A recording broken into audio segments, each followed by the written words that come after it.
Years after my son passed away, I discovered he left a child, and a hidden truth that separated our family years had passed since the day their son died. But time did not move the way people said it would. It did not heal in a straight line or soften every sharp edge. Instead, it learned to sit quietly beside the pain, like an old companion that never left. The house was still standing, the walls still strong, but something inside it had changed forever. Silence had settled in, not the peaceful kind, but the heavy kind that carried memories in every corner. Hit that subscribe button and tap the bell icon so you never miss our latest uploads.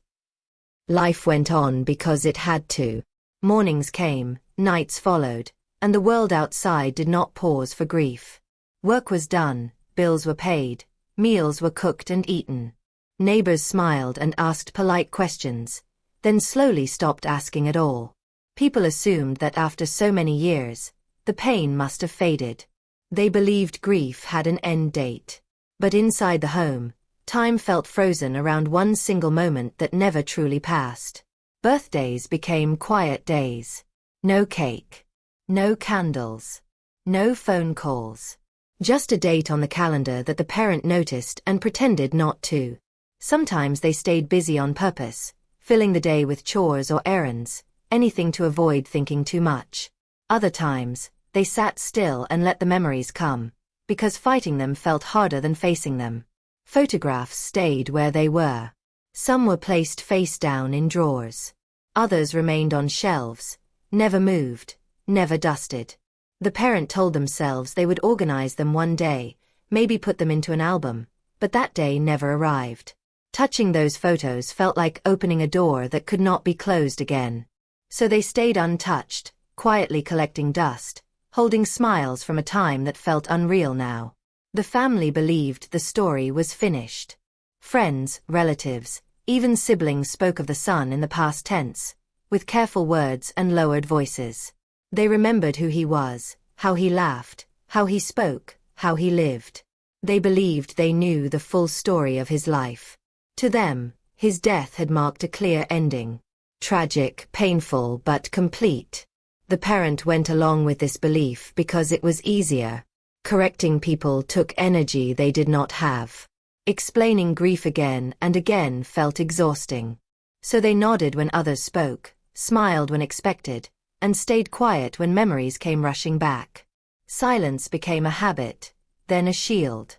Some nights were harder than others. Sleep came in short pieces, broken by dreams that felt too real. In those dreams, the son was alive. He was older than before, or sometimes exactly the same age as when he left.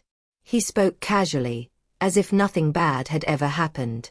The parent often woke up reaching out, only to remember where they were and what had been lost. There were moments of guilt too. Guilt for laughing at a joke.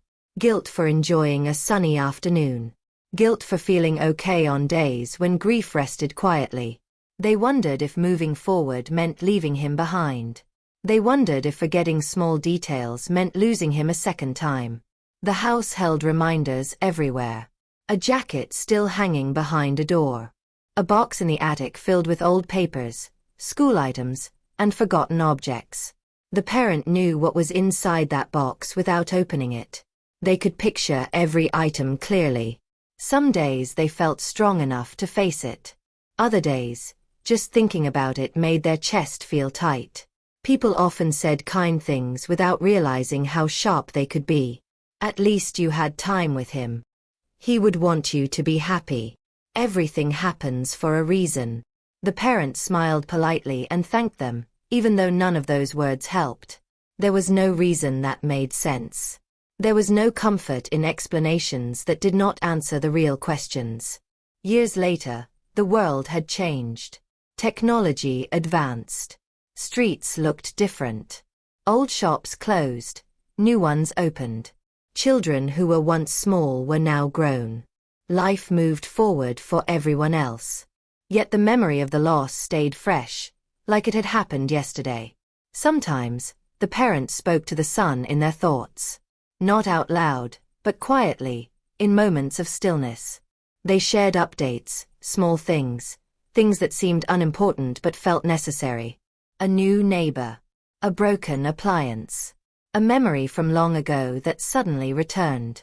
These silent conversations brought both comfort and pain. The family rarely spoke deeply about the loss anymore. It felt like an unspoken rule. Everyone knew it existed, but no one touched it.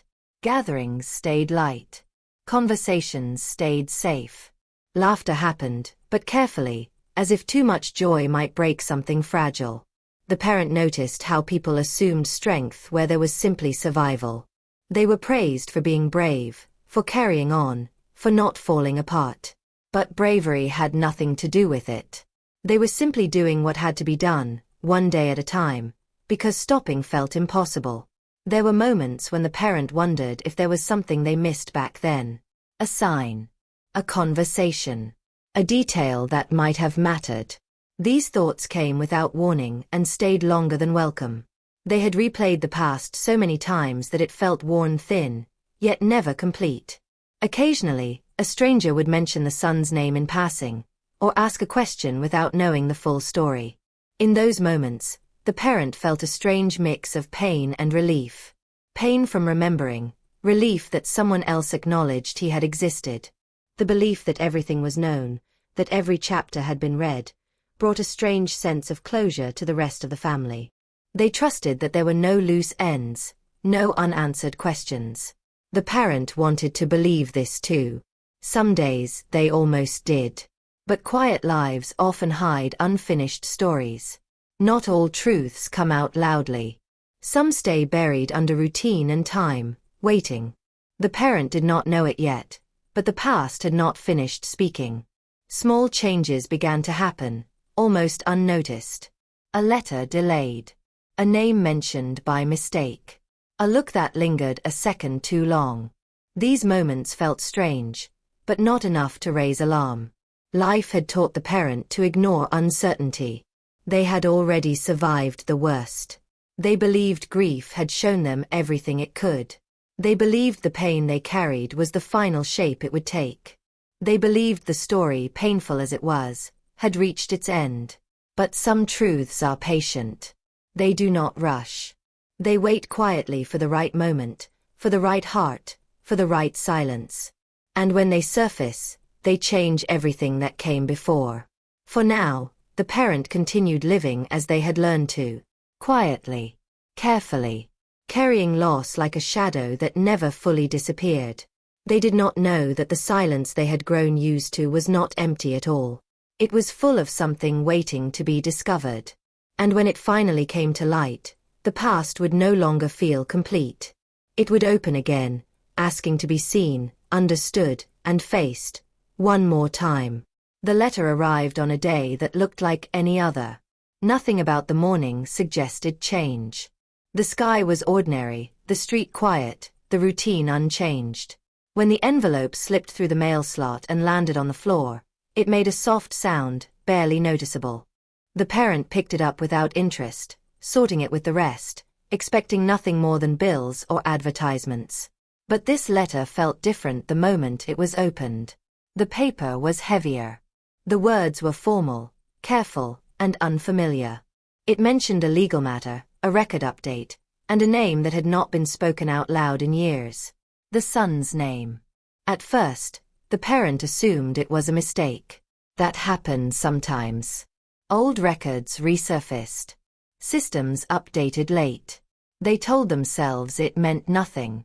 But as they continued reading, one line refused to fade into the rest. A line that mentioned a dependent. A minor. A possible connection. The parent read it again, slower this time. Then once more, even slower. The words did not change. Their meaning did not soften. The idea they suggested felt impossible. There was no mention of details, only a notice that further confirmation might be required. A child. The thought felt wrong. Almost disrespectful. The parent closed the letter and sat down, their heart beating faster than it should. They stared at the wall, trying to steady their thoughts. This could not be real. There had never been any sign. No conversations. No secrets hinted at. Nothing. The son had shared his life openly, Or so it had seemed. He talked about work, stress, plans, worries. There were no hidden trips, no unexplained absences. No calls made in secret. The idea that he could have had a child without anyone knowing felt unreal. Denial came quickly. It felt safer than curiosity. The parent told themselves it was an error, a mix-up, a clerical problem that would be cleared with one phone call. Systems failed all the time. Names matched. Files crossed. This was not their story. Still, the letter sat on the table, heavy with meaning. It stayed there through lunch, through the afternoon, through the quiet evening. The parent avoided looking at it, yet felt its presence in the room. That night, sleep did not come easily. Thoughts circled again and again, refusing to settle. Memories replayed with new questions attached to them. Small moments that once felt ordinary now seemed uncertain. A late phone call. A cancelled visit. A time the son seemed distracted but said nothing was wrong. The parent reminded themselves that memory could lie. Grief changed perspective. The mind searched for patterns that were never there. They promised themselves not to jump to conclusions. The next day, they mentioned the letter casually to another family member. Not the details, just that it involved paperwork related to the son. The reaction was immediate and firm. Probably nothing, the family member said. Old records. Don't dig into it. There's no reason to reopen things. Others agreed when they were told.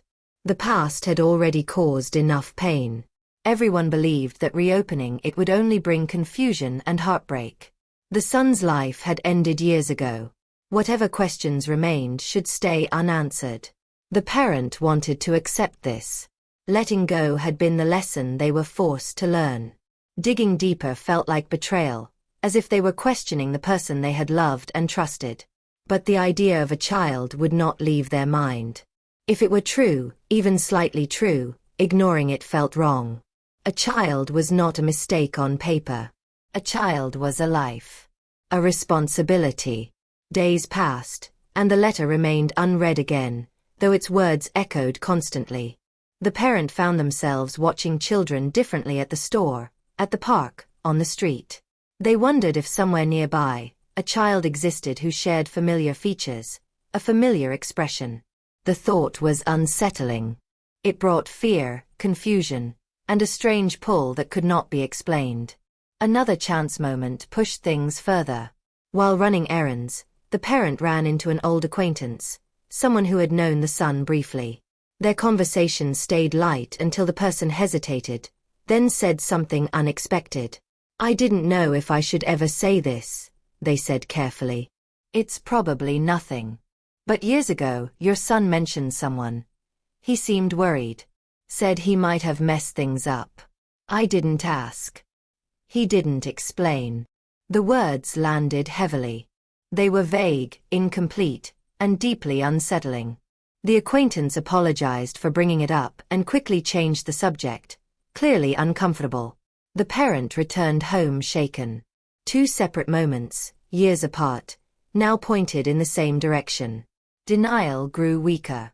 Still, fear held strong. What if the truth shattered everything they believed? What if it changed the way they remembered their son? What if it brought pain to someone innocent? Family discussions became tense. Some insisted it was better not to know. Others worried about legal trouble or emotional damage. No one felt ready for what might come. The parent listened quietly, feeling torn between loyalty to the past and responsibility to the present. They did not want to disturb the memory of their son. But they also could not ignore the possibility that he had left something unfinished behind. Late one night, the parent took the letter out again. They read every word carefully, without rushing. It did not accuse. It did not confirm. It simply stated that information existed and could be verified. The choice was theirs. Curiosity alone would not have been enough. Fear could have stopped them. But responsibility was stronger. If there was a child connected to their son, that child deserved to be acknowledged, not erased by silence. The parent made a decision quietly, without announcing it to anyone yet. They would investigate carefully, respectfully, without assumptions. They made the first call the next morning, hands shaking slightly as the phone rang. They asked questions, listened closely, and wrote things down. The answers were careful, limited, but real. There was a record. There was a possibility. Nothing confirmed yet, but enough to move forward. When the call ended, the parent sat still, letting the weight of it settle. Fear remained, but it no longer ruled the moment. Something else had taken its place. Hope. Uneasy, fragile hope. The past had not stayed buried after all. It had been waiting. And now that the door was slightly open, there was no turning back. Whatever the truth was, it was coming closer. And life, once quiet and predictable in its grief, was about to change in ways no one had prepared for. The confirmation did not come all at once. It arrived in pieces, carefully delivered, as if the truth itself understood how heavy it was. First there were documents. Official ones. Forms with stamps, dates, and signatures that could not be ignored. They were not emotional. They were not dramatic. They were simply factual, and that made them harder to escape. The parents sat at the table again, just as they had with the first letter, but this time there was no pretending it meant nothing. Each page added weight. A timeline. A record of support requested but never completed. A birth date that landed like a quiet shock. The years lined up in a way that could no longer be denied. There had been a child. The words felt strange even in thought. Saying them silently felt like crossing a line. The parent rested their hands on the table, breathing slowly, trying to understand how something so big could have existed without their knowledge. Then came the final step. The confirmation that ended all doubt. A DNA match. The call was short and professional. The voice on the other end spoke calmly, carefully, as if trained for moments like this. Percentages were mentioned. Certainty was stated. There was no room left for questions about accuracy. When the call ended, the parent did not cry right away. They sat still, staring at nothing, feeling everything at once. Joy came first, unexpected and sharp. A piece of their son still existed in the world. A living connection. Proof that something of him had continued beyond death. Then regret followed closely behind. Heavy and suffocating. Years had passed. Years that could never be returned. A child had grown somewhere without knowing this side of their family existed.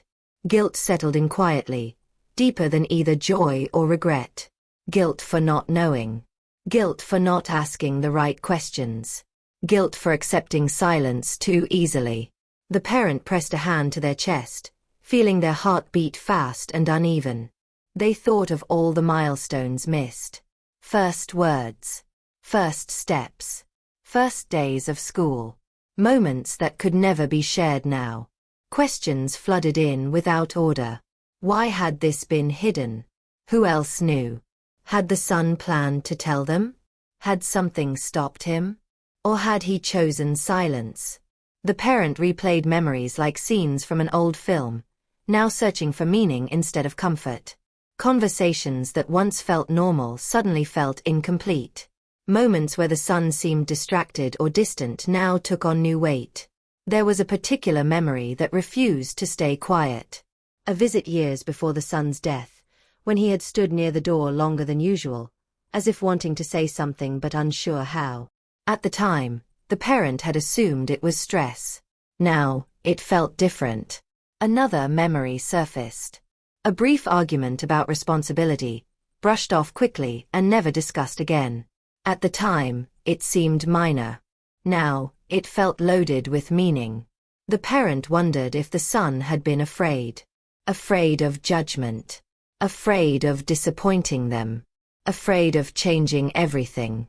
The thought that their child might have carried this alone hurt more than the secret itself. When the family was told, reactions varied. Shock was universal.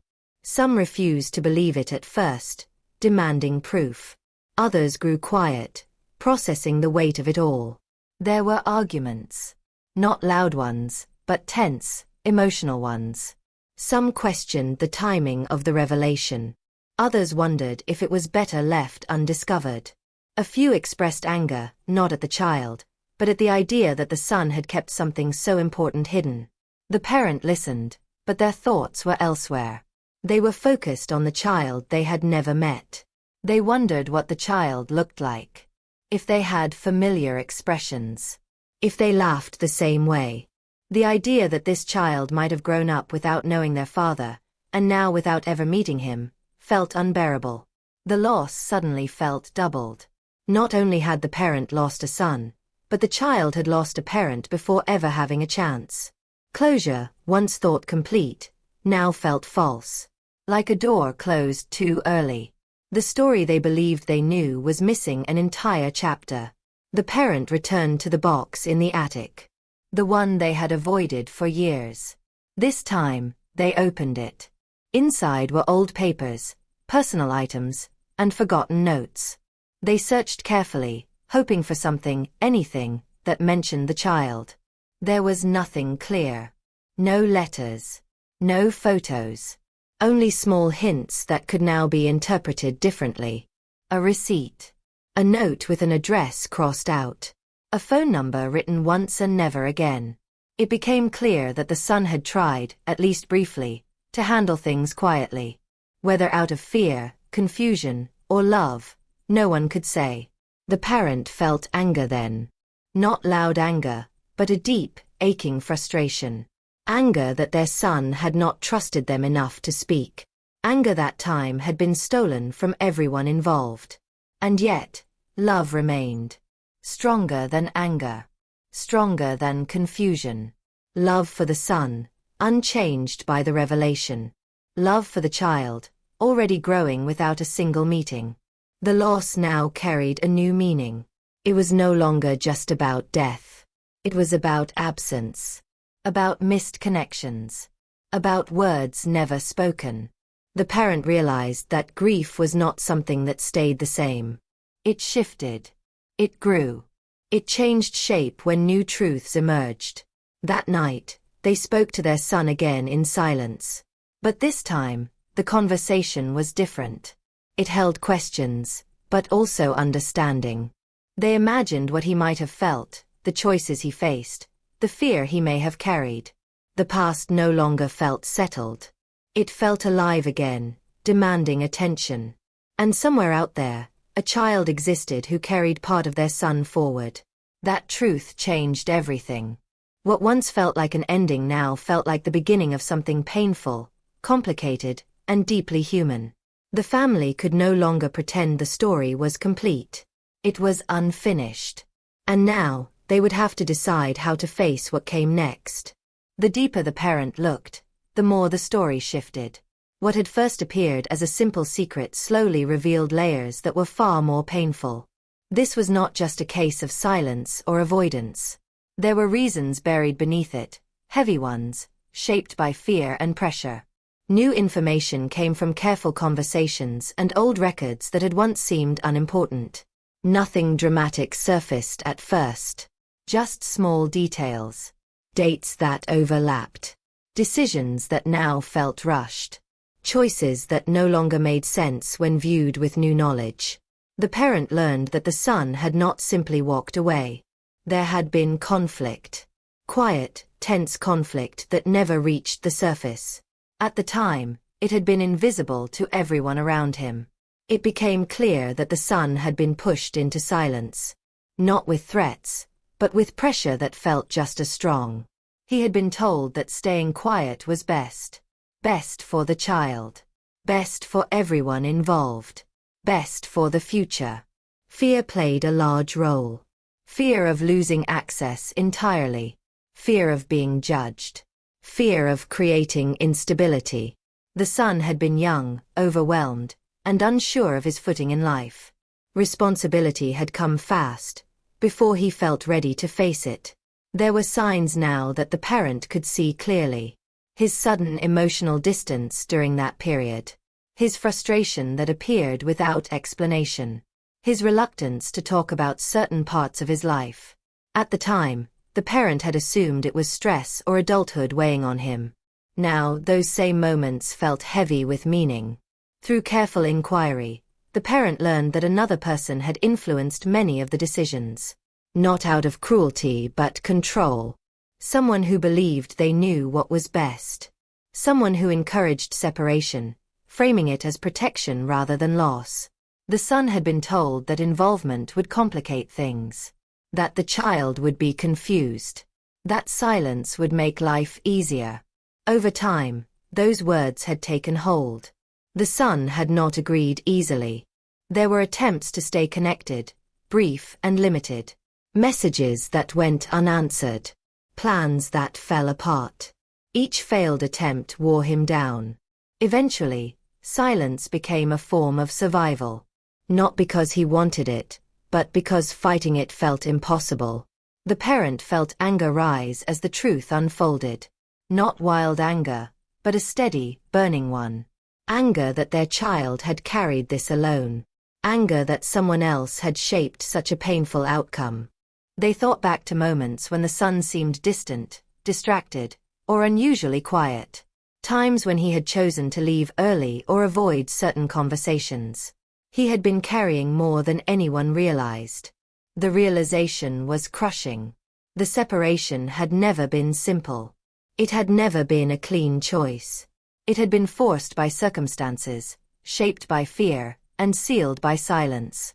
The family reacted strongly when they learned more. Some were furious. Others were heartbroken. A few felt ashamed that they had not seen the signs sooner. Arguments followed, filled with questions that had no answers. Could anything have been done differently? Could the outcome have changed if someone had listened more closely? The parent felt torn between anger and understanding. They wanted to blame someone, but they also saw how fragile the situation had been. How easily fear could guide decisions when support felt uncertain. Reflection replaced some of the anger. The parent began to understand how trapped the son must have felt. Caught between wanting to do the right thing and being told that the right thing was to disappear. The emotional distance that once felt confusing now made sense. The silence that hurt so deeply now carried a different weight. It was not absence of love, but presence of fear. Grief shifted again. It became more complex, layered with empathy and sorrow. The parent mourned not only the son they lost, but the life he never got to live fully. The role he never got to claim. The family slowly accepted that the separation had never been entirely his choice. It had been shaped by forces beyond his control. That understanding did not erase the pain, but it changed its direction. Anger softened into sadness. Judgment gave way to compassion. The truth explained so much. The distance. The unanswered questions. The quiet suffering that had gone unnoticed. And with that truth came another realization. If the past had been shaped by fear, then the future did not have to be. The story was no longer about blame. It was about acknowledgement. About facing what had been hidden and deciding what to do with it now. The parent knew one thing for certain. The silence that once protected everyone had caused too much damage. It was time to choose a different path. The past could not be changed. But the future, fragile as it was, still waited. And somewhere, a child existed who deserved honesty instead of fear. That thought stayed with the parent long after the conversations ended. The truth, once hidden, had finally been revealed. And it would not be ignored again. The meeting did not happen quickly. Nothing about it felt easy or natural. It took weeks of careful planning, gentle messages, and quiet reassurance before everyone agreed it was time. No one wanted to rush something this delicate. Too much had already been lost to sudden decisions. The parent arrived early, hands resting tightly together, heart beating harder with every passing minute. The place was neutral, chosen on purpose. Not a family home. Not a place filled with memories. Somewhere simple, calm, and unfamiliar to all of them. When the child walked in, the world seemed to pause. At first glance, it was subtle. Nothing dramatic or obvious. But then the parent noticed it. The way the child looked around the room. The slight tilt of the head. The familiar calm expression mixed with quiet alertness. The same eyes. Not exactly the same color, perhaps, but the same depth. The same way they seemed to study things carefully before reacting. It felt like looking at the past and present at the same time. The parent stood slowly, unsure what to do next. Hugging felt too fast. Smiling felt too small. Words felt useless. The child looked nervous but composed. Older than the parent expected somehow, yet still clearly young. Carrying themselves with a mix of independence and uncertainty that spoke of someone who had learned to rely on themselves. They exchanged simple greetings. Names spoken softly. Polite words that did little to calm the tension in the air. Sitting down helped. It gave everyone something to do. A way to avoid staring too long. The silence that followed was thick, but not hostile. Just heavy with emotion. The parent noticed small gestures almost immediately. The way the child folded their hands. The habit of tapping a finger lightly when thinking. Movements that mirrored memories stored deep in the parent's mind. Each similarity felt like a quiet shock. The child spoke carefully, choosing words with intention. They admitted they were confused. That they had grown up with unanswered questions. That pieces of their story never quite fit together. They said they were not angry, but they were cautious. Life had taught them not to expect too much from people who arrived late. The honesty hurt, but it was deserved. The parent listened without interruption. They did not explain everything. They did not defend the past. They simply listened. Trust, they understood, could not be asked for. It had to be earned. They spoke of the son carefully. Not as a hero. Not as a mystery. But as a human being. Someone who struggled. Someone who cared deeply but carried fear quietly. The child listened closely. Their expression changed slightly, softening at moments, tightening at others. This was the first time they were hearing parts of the story from someone who had known him well. There were pauses. Long ones. No one rushed to fill them. Silence, for once, felt respectful. The parent noticed the child watching them too. Studying their reactions. Measuring sincerity. Looking for something familiar. When the child finally asked questions, they were simple ones. What he liked to eat. How he laughed. What made him nervous. The parent answered honestly. Small details. Ordinary things. These details seemed to matter more than grand explanations. At one point, the child smiled unexpectedly. A brief, genuine smile that looked exactly like the son's had years ago. The parent felt their throat tighten but kept their composure. This moment was not about their grief. It was about connection. No promises were made that day. No declarations. No expectations placed on either side. They spoke instead about the present. School. Interests. Small everyday things. Safe ground. When it was time to leave, there was hesitation. A moment where no one knew how to end the meeting. The parent did not ask for affection. They did not ask for closeness. They simply said they were glad they had met. The child nodded, then paused, and said they were glad too. It was not a dramatic ending. No tears. No embraces. But something had changed. As they parted ways, the parent felt a fragile warmth settle in their chest. Not relief. Not joy. Something quieter. Possibility. The bond that began that day was delicate, uncertain, and real. It would take time. Patience. Respect. But for the first time since the truth had surfaced, the future felt open instead of frightening. A connection had been made. And that was enough for now.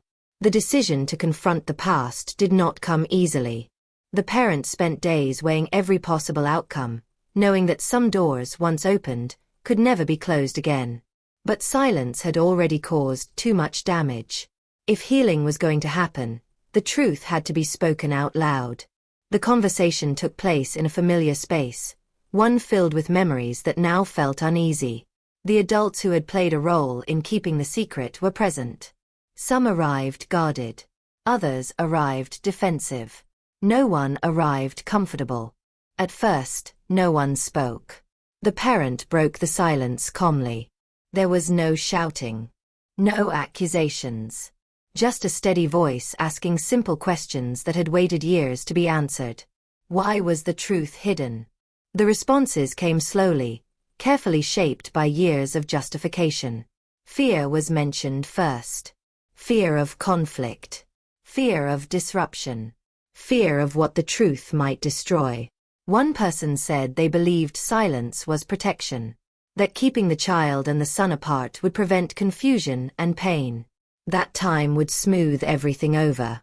Another spoke of pride. Admitting the situation would have meant admitting mistakes. It would have meant facing judgment. Silence felt easier than honesty.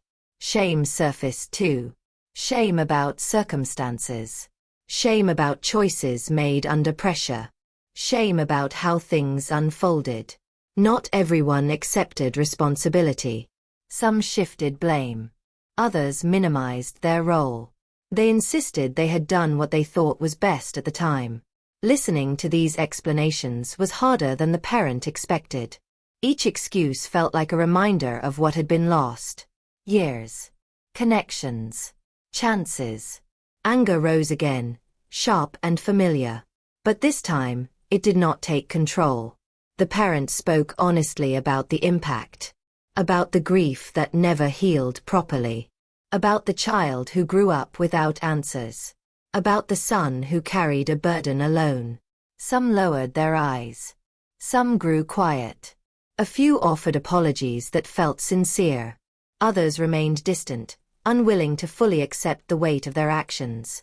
It became clear that confrontation would not bring perfect closure. Not everyone was capable of accountability. Not everyone was ready to admit fault.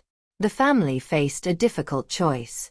They could continue pushing for apologies and explanations, or they could accept that some answers would never come.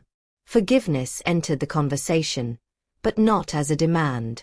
The parent made it clear that forgiveness was not something owed. It was something personal, something that could not be forced or rushed. What mattered more was acceptance. Accepting what had happened. Accepting what could not be changed. Accepting that people sometimes make harmful choices while believing they are doing the right thing. The conversation ended without resolution, but also without regret. The truth had been spoken. The past had been acknowledged. In the days that followed, emotions settled slowly. Not everything felt lighter, but it felt clearer. Healing did not come from the apologies that were offered or withheld. It came from releasing the need for everyone to understand. The parent realized that peace was not found in winning an argument or proving harm. It was found in choosing how much power the past would continue to hold. They focused their energy where it mattered most. On the fragile bond forming with the child. On the present moments that could still be shaped. Acceptance did not erase pain. But it made space for something else. Forward movement. The past had been confronted. Not perfectly. Not neatly. But honestly.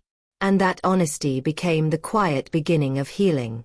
Life did not change all at once. There was no clear moment where the family suddenly felt whole again. Instead, things shifted slowly, almost quietly, as if everyone was learning a new rhythm they had never practiced before. The child became part of their lives in small ways first. Short visits. Simple conversations. Messages that asked about school or shared something ordinary about the day. Nothing was forced. Nothing was assumed. The family understood that belonging could not be demanded. It had to be invited. Traditions began to stretch, not replace. Holidays were approached carefully. At first, the child chose to spend only a little time with them. An hour. Sometimes less. The family respected that. Even those brief moments mattered. At the table, there was an empty chair no longer spoken about in whispers. Instead of avoiding it, the family allowed space around it. The absence was still there, but it no longer controlled the room. Memories were shared gently. Not all at once. Not with emotion poured out in heavy waves. Just stories, simple ones. The way the father used to laugh at small things. How he always overthought decisions. How he cared deeply but struggled to show it. The child listened closely. Sometimes they asked questions. Sometimes they didn't. Both were accepted. Learning about a parent through stories was strange for the child. It felt like assembling a picture from pieces that did not fully connect. But even fragments helped.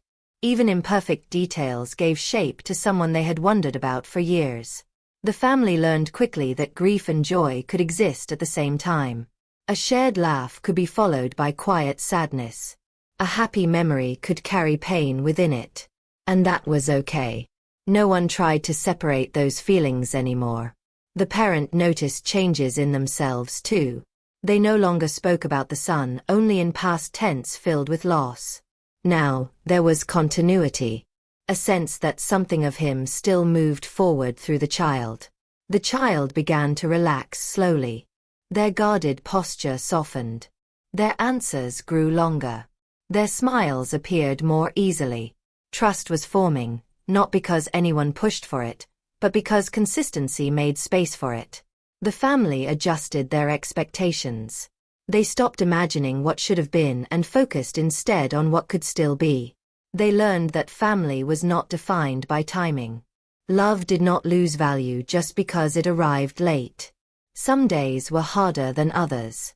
Certain stories stirred emotions that felt too heavy. On those days, the family paused. No one insisted on progress. Healing was not treated like a deadline. The broken past began to loosen its grip. Not because it was forgotten, but because it was no longer the only story being told. The future felt uncertain, but no longer frightening. And for the first time in many years, the family felt something they had not expected to feel again. Hope. Not loud. Not dramatic. Just real.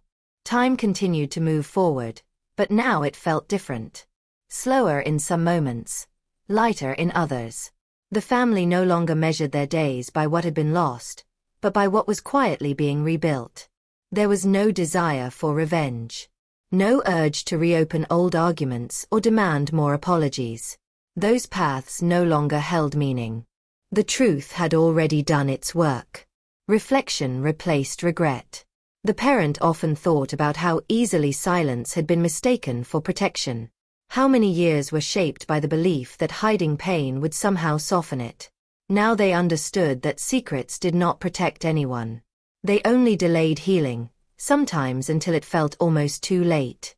But not completely too late. The grandchild became a living reminder of both loss and legacy. In their presence, the family felt the weight of what had been missed, but also the possibility of what still remained. Every shared moment carried both sadness and purpose. The child no longer felt like an outsider. Not fully settled yet, but no longer unsure of their place. They had learned that their story mattered. That they mattered. Through quiet conversations and shared time, the family showed them who their father had been. Not perfect. Not absent by choice alone. Just human. The child listened, asked questions, and slowly formed their own understanding. One built not on anger, but on truth. The parent realized that love, even when denied for years, never fully disappears. It leaves echoes. In gestures. In habits. In values passed down without explanation. But love accepted had a different power. It rebuilt trust. It softened grief. It turned pain into connection. The family learned that healing was not about fixing the past. It was about making peace with it. They stopped asking why things happened the way they did. They focused instead on what they could do now. Moments became meaningful again. A shared meal. A quiet walk. A simple message checking in. Nothing dramatic. Everything real. The loss of the son would always remain. That truth did not change. But it no longer stood alone. His story continued. The family understood something they had never been able to see before. Truth does not always arrive on time. Sometimes it comes after damage has already been done. But even late truth still matters. It can reconnect what was separated. It can give identity where there was confusion. It can turn endings into beginnings. As the family moved forward, they carried this lesson quietly, without needing to announce it. The past no longer controlled them. The future was no longer shaped by fear. And the bond they had formed, fragile but real, became proof of one simple truth. What was once torn apart can still be brought together. Not by force. Not by regret. But by honesty, patience, and love. That was the lesson they would carry forward. And it was enough.